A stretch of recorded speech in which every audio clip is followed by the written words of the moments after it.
This is Lecker. I'm Lucy Dearlove.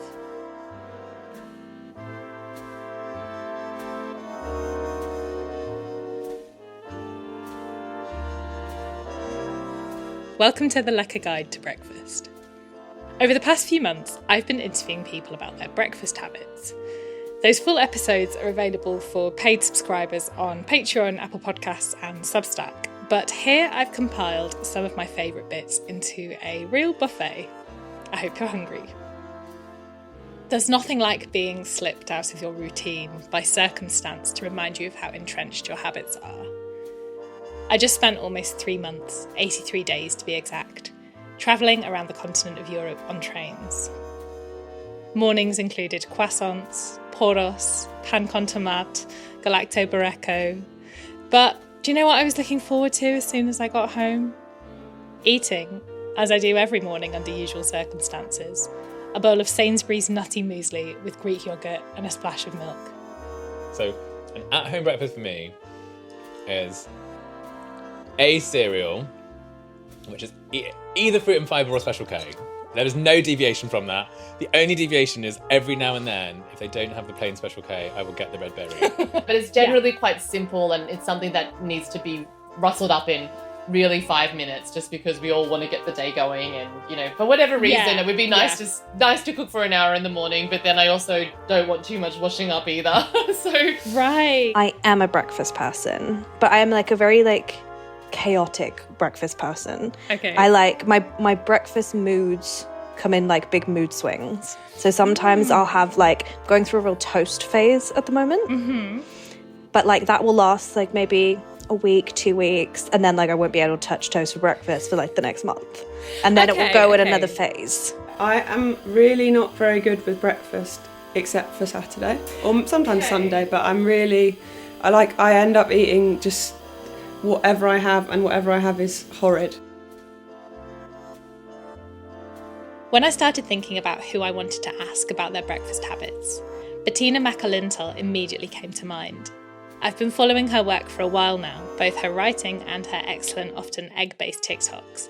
And one of the things I admire the most is her strong belief that anything can be breakfast. I'm a very, very sort of intuitive eater. People are always how do you decide what you want to eat? And I think I'm just very much I always just I go to bed with a craving or I wake up with a craving. And so it's really just that, this morning I was okay, I really want to eat just a bunch of kale. And I hadn't done that for breakfast in a while. So I think it's very much just sort of spur of the moment. And I think an egg is an easy thing to rely on. So often that's sort of the starting point for me, but really breakfast is sort of whatever is in the fridge. When I spoke to Dan Hancox and Kasha T of the podcast Cursed Objects, Kasha agreed that flouting the understood, sometimes unspoken conventions of breakfast has always been appealing to her. I feel like I've always been a rogue breakfast eater though. Great, love when that. When I was at school, because I never wanted to eat breakfast, I just never really ate breakfast. My mum would try and tempt me with samosas.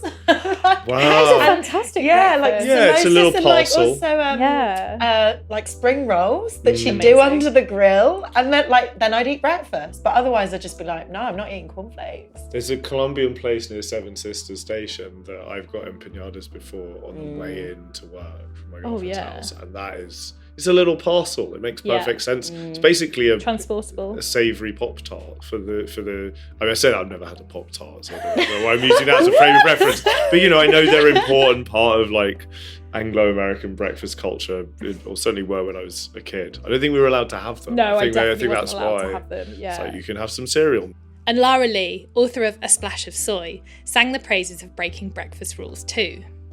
Her new book includes brunch recipes for a Tom Yum Bloody Mary and a kimchi toastie.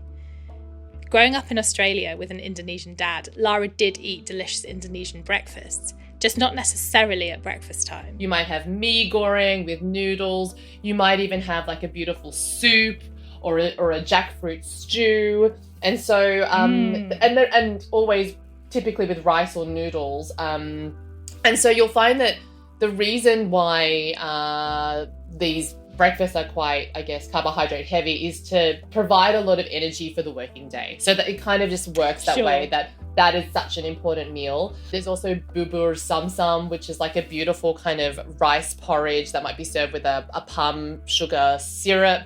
And there's also bubur hitam, which is with black glutinous rice, a similar principle, a bit of coconut milk, and again, the palm sugar syrup. So that's quite sweet and might be served with some, jackfruit, fresh jackfruit, and maybe infused with pandan.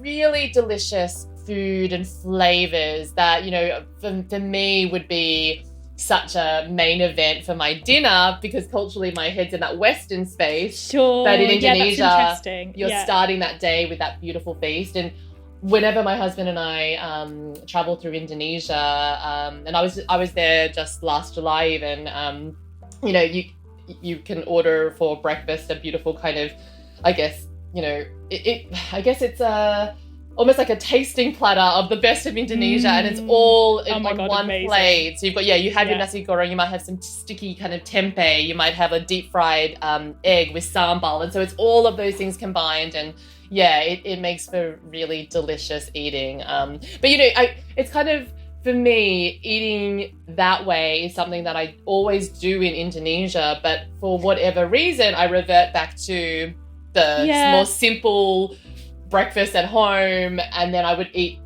an Indonesian breakfast for dinner in Australia. So I think I kind of just flip back into that kind of mode. Something that came up with pretty much everyone I spoke to was relishing the opportunity for a leisurely weekend breakfast, even if weekdays pass without much breakfast fanfare at all. Gurdeep Loyal, author of the recently published cookbook Mother Tongue, invited me round for breakfast cooked from the book, Coconut Crab Crumpets.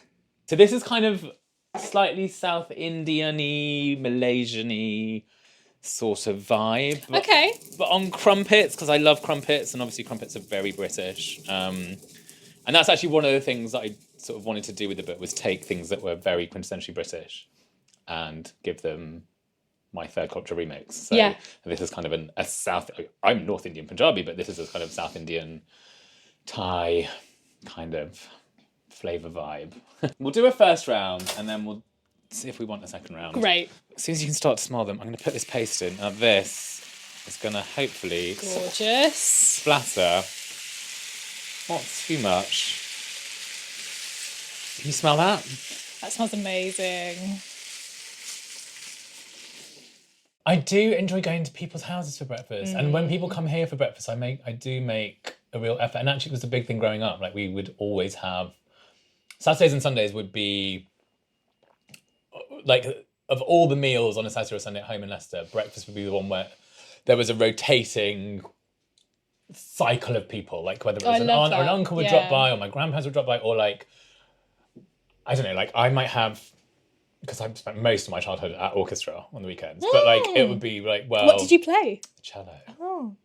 Which is where a lot of the musical stuff comes from. But right, of course. it would be, like, like, after orchestra, which was very early morning, it was, like, well, my friends from orchestra would come round, and then, And so, for me, actually hosting a breakfast is sort of quite a sort of loyal family thing to do. And actually, when I think about images of my mum cooking... The ones that are sort of most... she's very much alive, but like thinking about... But I think for like, you can feel like childhood, like it's a period that has passed. And, I think watching my mum make parathas in the morning on a Saturday, and sometimes on a Thursday, and sometimes on a Tuesday, I mean, now it's pretty much any day of the week, is probably one of the sort of formative food moments for me, of like just this sense of this sort of central figure at the stove who is simultaneously being sort of extremely loving and giving and, kneading the dough. You're putting all her energy into this, and then, flexing from there being 2 people in the kitchen to suddenly 10 people in the kitchen because my brother's come home from football and brought 3 friends with him. And, there's no way someone would come in the house and not be fed. Right. Because that's just not an option. It's like, well, if you're in the house, you're being fed. So there's sort of very strict, like, well, I'm cooking, and then, suddenly there's 10 people. It's sort of like, okay, well, now I'm cooking for 10. So this sort of loving, lovingness of I'm cooking for you, but also this sort of strict, guys, I've got 10 people to get through now. Come on, this is a conveyor belt. Yeah. For Brie Graham, author of Table for Two, weekends mean one thing. Saturday morning breakfast specifically, even more than like a Sunday morning breakfast, is special. Okay. Saturday morning breakfast is like, I'd say 90% of the time it's pancakes. Have to make pancakes. I'm a big pancake person. And I think I really like, big about like the ritual of pancakes as well. I think there's something so nice about the time that it takes to make them, the kind of, you have to, you sort of work through the batter and you have to spend time flipping each one. It's not something quick. It's not like it's done and then it's over. If you're making them for another person, you have to make the decision. Are you going to give them straight out of the pan, or are you going to make a stack and keep them all warm? It's kind of, it's got a really nice ritual to it. I love that. And what do you eat on your pancakes? I am citrus all the way. So, but not just lemon. Like I really love fresh oranges squeezed on pancakes, or grapefruit or blood oranges, and like a sprinkle of sugar that still has to be like a little bit crunchy.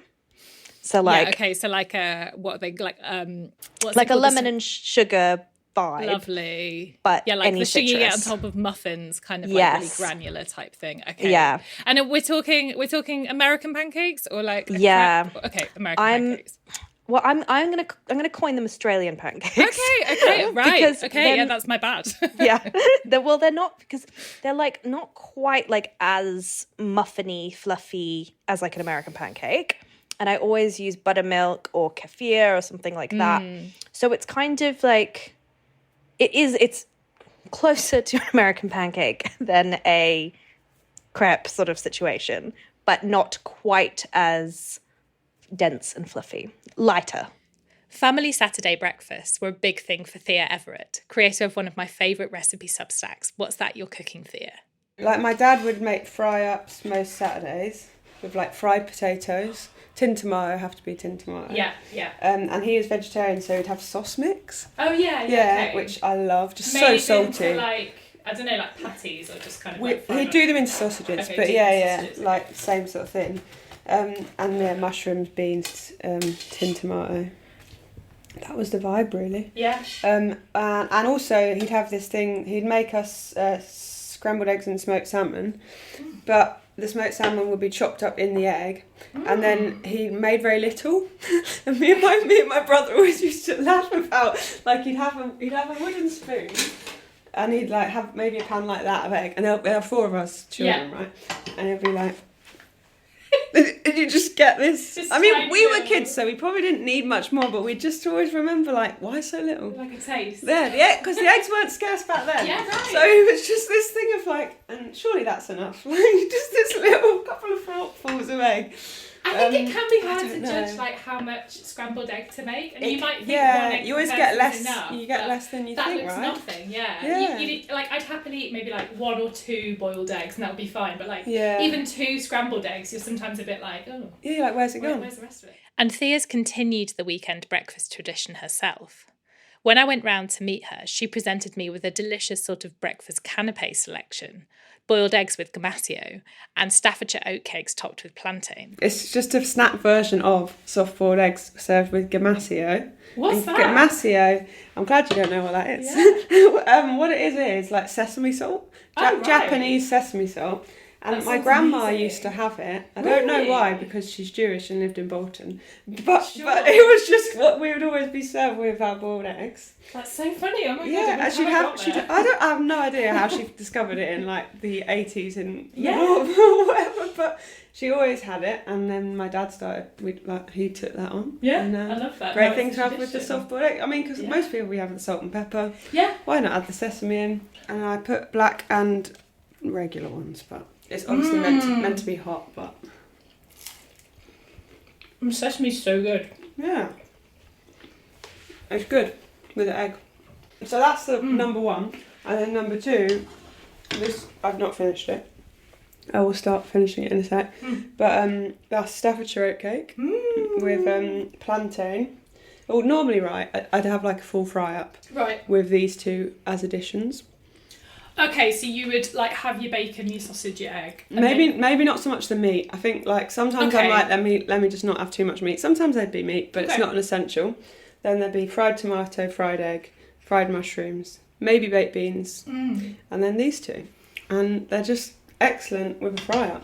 I think a Staffordshire oatcake is such an underrated carb to have with a fry up. I'm always amazed like they haven't sort of made it more. Because they're really hard to find still. Actually, Yeah. that was one thing that I managed to do in town was grab some of those. Where did you get them? I went to Neal's Yard because Did I sell them I used to there? work there, and that was like a thing I No remember. way. Oh, I guess because of the cheese thing. They go with Yeah, cheese. exactly. But they don't have them every time, so I was very lucky that they had them. Do they make them? No, Oh. they just get them from this brand, the same brand that Sainsbury's sells. Oh, no way. I didn't even know you could get them.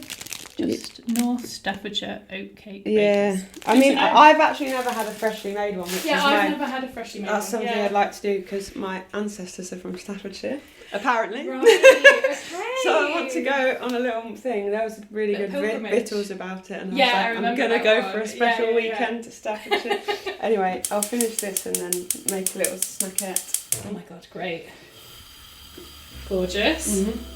And you've just fried the plantain. That looks really Yeah, nice. I don't actually know if it was that ripe. I just got the ripest one the shop had, but I mean, it looks lovely it'll be alright. caramelised. It'll be okay.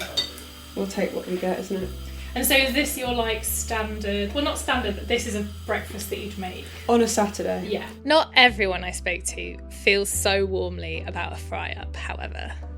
Yeah, I've come to the realisation slowly that I kind of think the full English breakfast, while obviously a good version of it is good, broadly speaking, it's a bit of a cursed thing. It's really. so, yeah, I think it's quite cursed. It's you know, it's a Because it's too much. it's a bit much, and it is, you know, as far as I understand from recent histories of the full English that I've sort of listened to and read about, it's something that emerged from and I'm sure you'll correct me on this, Lucy, but like a need to sort of display all of the kind of rich proteins that were available to Interesting, I wealthier didn't actually know that. Britons, yeah, I think. That makes sense. And that Yeah. sort of filtered down as like, look, we've got bacon, we've got sausage, we've got black pudding. I mean, there's a reason my veggie girlfriend hates it. It's because it's all for meat, meat eaters, yeah. basically. Yeah.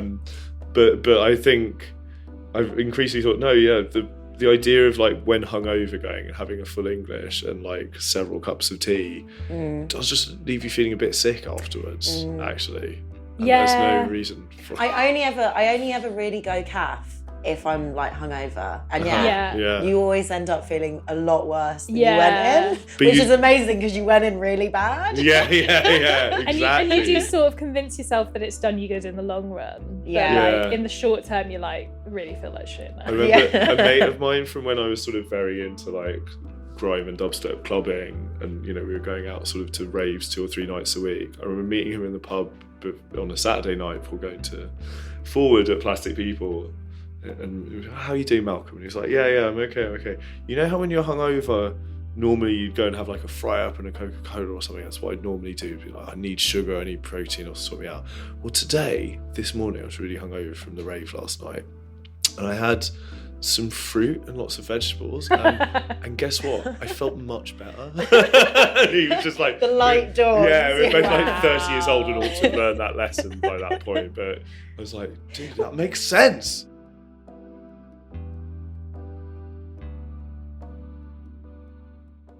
Most people weren't in the habit of going out for breakfast outside of an emergency situation like Kasha and Dan described. But that doesn't mean it's not something with a big cultural significance and presence, as Bettina points out. Yeah, I mean, I think the like big one for me is just sort of like the routine appearances of brunch in Sex and the City. Like, because I think that for me, like Sex and the City is such a fascinating show. Like my sibling, who's 8 years younger than me, just started watching it, and it's very top of mind because they're sort of approaching it as like someone who's like noticeably younger than me and like is coming at it from like, you know, it's 2022, and like the first time I watched Sex and the City was probably like, you know, late night reruns on TV when I was a kid. So Very it was like early different 2000s, era, right? yeah. So it's like a very different sort of like social lens that you're bringing to it.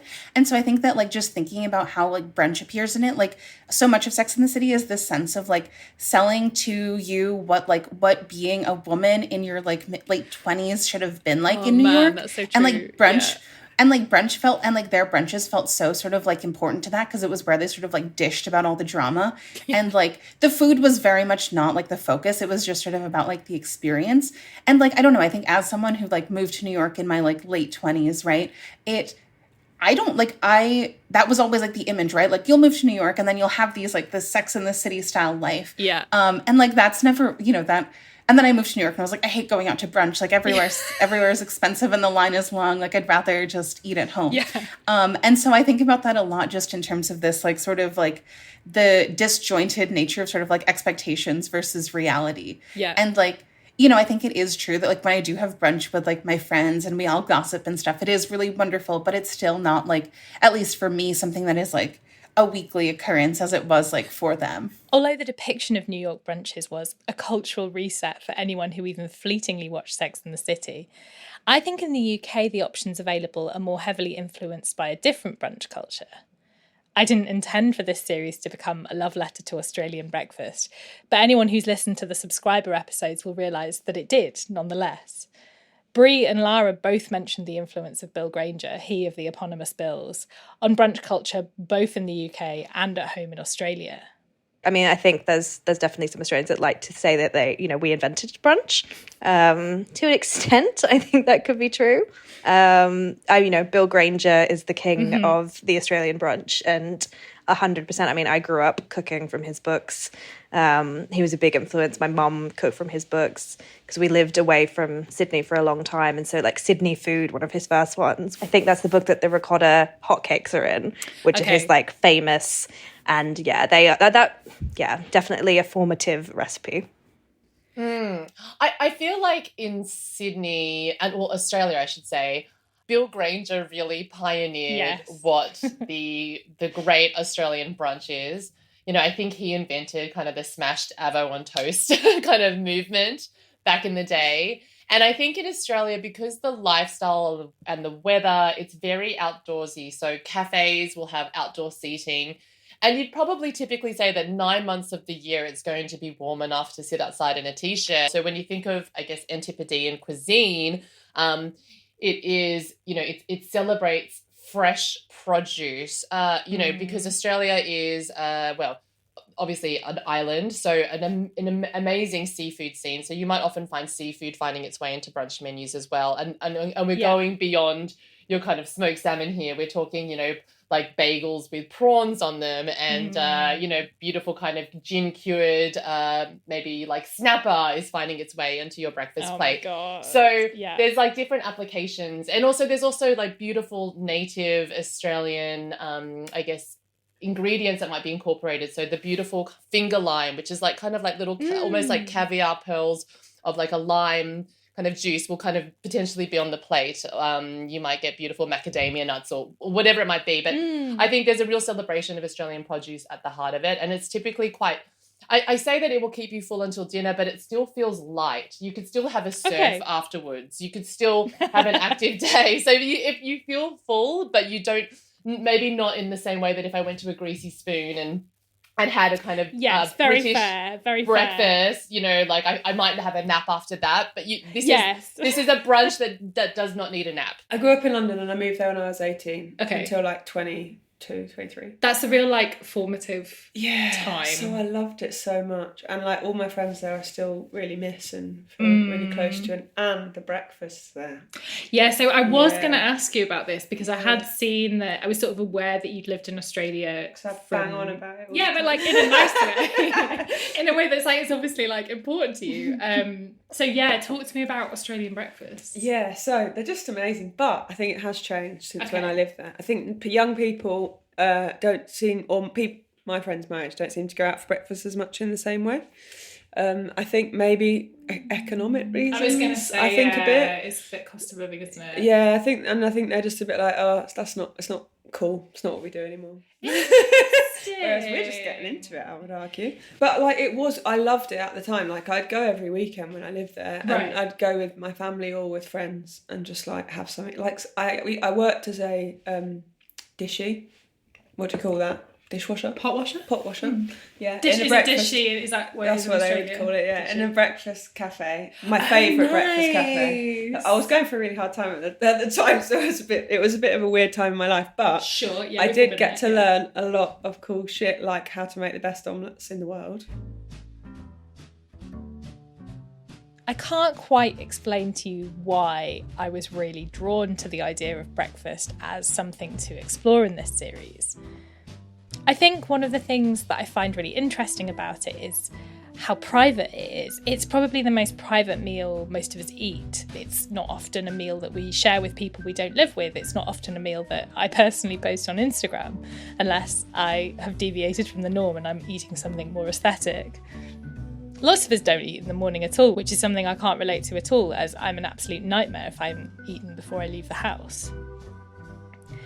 But my muesli habit, my routine of breakfast, ingrained though it is one that leaves me somehow unsatisfied. I'm puzzled why my go-to breakfast has ended up being broadly sweet, even though I don't really have a sweet tooth. It's also very dairy heavy in a way that I feel uncomfortable about. I think there's a lot of other things I would prefer to eat for breakfast. You know, eggs on toast, something lovely on rice, a bowl of pho, congee with chicken and some chili oil. They would all be preferable, really. But I'm too lazy or too disorganised, or it feels logistically impossible to make these breakfasts happen on a regular basis. I'm also kind of fascinated by the health culture around muesli and other oat-based breakfasts. They feel like something that comes from a real, ancient culture of grains, when of course that's not true. I think muesli was invented in 1900 by a Swiss doctor. You know, it's all marketing, and I feel kind of weird about the fact that I've been so firmly sucked into it. And I found harmony in the conversations I had with other people while making this series. Other people's breakfast habits seem to clash with how they eat and cook other meals, just as mine do. Thea confessed to me that at the time of us speaking, she'd never even written a breakfast recipe. Though I am delighted to say that that is no longer the case, as she recently shared a recipe for breakfast pita on What's That You're Cooking, Thea, in my honour, no less, which I'm thrilled about. Maybe I should rethink what I have for breakfast, but also maybe I'm overthinking it. I think I want to leave you with Bettina, whose approach to breakfast I think is the one I most want to emulate. I'm going to let Bettina have the last word. Breakfast can be beautiful, elaborate, luxurious, but sometimes they can also just be an egg. So yeah, on the weekend, it's actually a little bit more simplified, if not a little bit more sort of like often we'll just make sort of rice and an egg and put a bunch of really good sauces on it. Yeah, I mean, weirdly, the single most successful thing I ever posted on TikTok was literally just an egg on rice. It literally just an egg on rice with I think chili crisp at the end.